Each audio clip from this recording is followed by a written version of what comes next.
textiles, furniture and clothing. I'm actually going to do a demonstration for this. And it's actually a piece of, it's actually a piece of suede. So furniture and clothing, so that's textiles, stone and tile, food wrappers, which is the automatic. What about stone and tile? What they coat. It's hard to know what's actually coated. That's why I was saying you have to really contact the people and ask them what's on it, because there are silicones that are still synthetic but not as bad. So yes, they actually coat stone and tile. They will coat them with fluorinated products. It makes them easier to clean.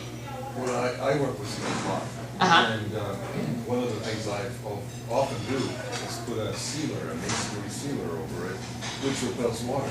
Yes. Is that what you're talking about? No, not necessarily. So this repels, that could be a silicone, which would repel water, which would be a lot more friendly to us and not bioaccumulative. It would still be animal tested, but it would not be to this extent where this fluorine, I always say, I think it repels everything. Everything hates fluorine, including our bodies and our environment, and silicone doesn't have that type of biopersistence. So yes, definitely. So it could be, and that's a really good point. And a good way to actually look at that is if you put an oil drop versus a water drop, you'll know if it's a silicone versus a fluorine. Yeah. It will. It'll ball up, so it doesn't so silicone would repel water, and so it'll ball up if you put water on it. But if you put an oil drop, it would go flat. But if it's a fluorinated compound, the oil drop will be like this as well. So there's no legal precedence to put this on anything. You're saying silicone or fluoride based, and they're both being tested on it. Yes. But one is just maybe worse than iron or something? Biopersistent. Yes. And there's actually very limited studies on it as well, that extremely limited and done by the companies. It's a huge controversy, and that's why the chain length was reduced, but there still isn't the studies on that. And there's been major lawsuits. There's been major lawsuits, and it was very interesting is that we heard about things, about the fluorinated business and about paying out and stuff like that, but we were told they did it just to not get the basically the flack of of anything, rather pay out a couple million rather than, and it took me a couple years to start catching on, and so okay. Is that So you're saying that in all those years you were in college, you never saw any animals being tested? Never. You just were like in a room, and you were in charge of having the test done, but you never saw the testing done.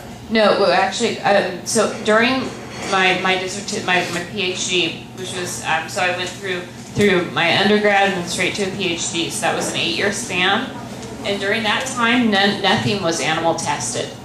I was working in nanotechnology, but it's before it goes to commercial products. That's a lot of what the academia is like.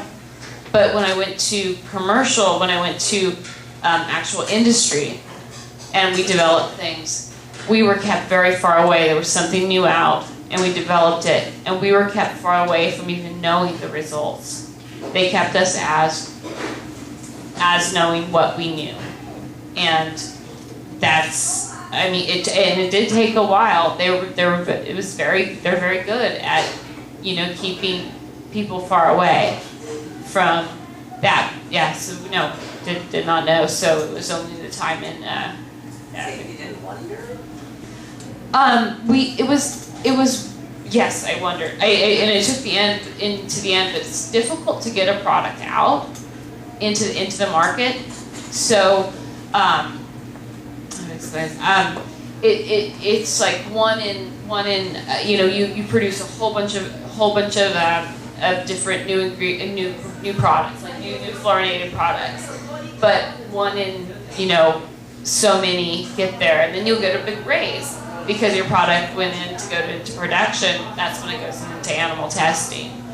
So yeah, and yeah, I did start to realize, and that's when I left. Yeah.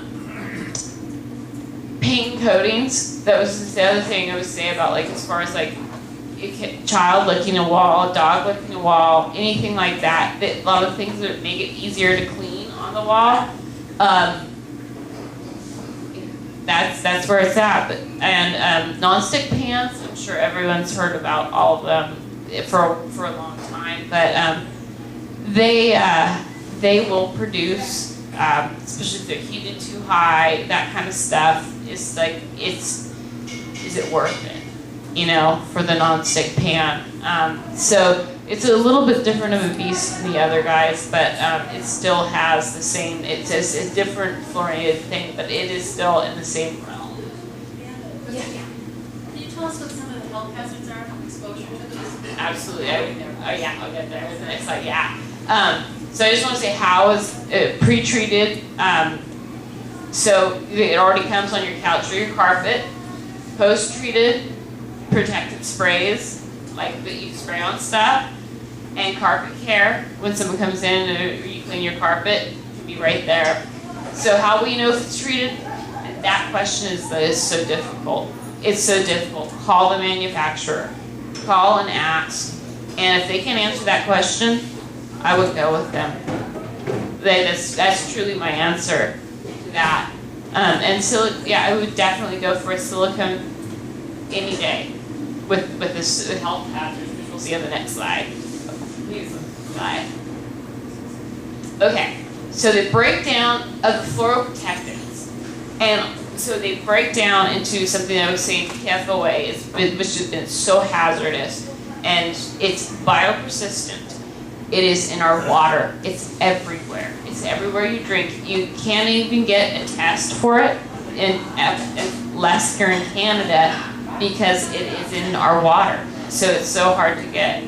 And then leaching also from household products. So, like, for example, from a food wrapper, from the popcorn bag that you had. Oh, fast food restaurants also, they love these because it doesn't show how greasy things are, because it repels the oil. Yeah. So, actually on that, let me actually go to that, since I just talked about that. In 2008, a bill was brought to ban in California to the governor from the senator and the Environmental Protection Agency, the EPA. It was brought to ban the use of them on food wrappers, which is the most direct route, and it didn't go through. Yeah, but. So that's something I'll be talking about later, but as far as, what we can do. So much is unknown, to answer your question, much is unknown from the lack of studies, because most of the studies were done through the companies that make these products. So they're biopersistent, that's for sure, meaning that they're here forever. They enter your body, they stick in you. They enter the environment. They're there. That's why it's in our water. It's in our California water. So is there a way to filter it out, like with reverse osmosis? No. They have not found it now. Nothing. Yeah. That's the EPA, this is one of their biggest concerns. It's very big. So they're known as, just the human and animal, because they've done animal studies, of course, health effects. So they're known as toxicants and also carcinogens. And it's found in drinking water. It's down to the point of, they've had so many, as far as like lawsuits against it, as far as babies even, that people that worked near it, the babies born, that had issues, that kind of thing. So autism, high cholesterol. I mean, the list goes on and on and on as far as the health hazards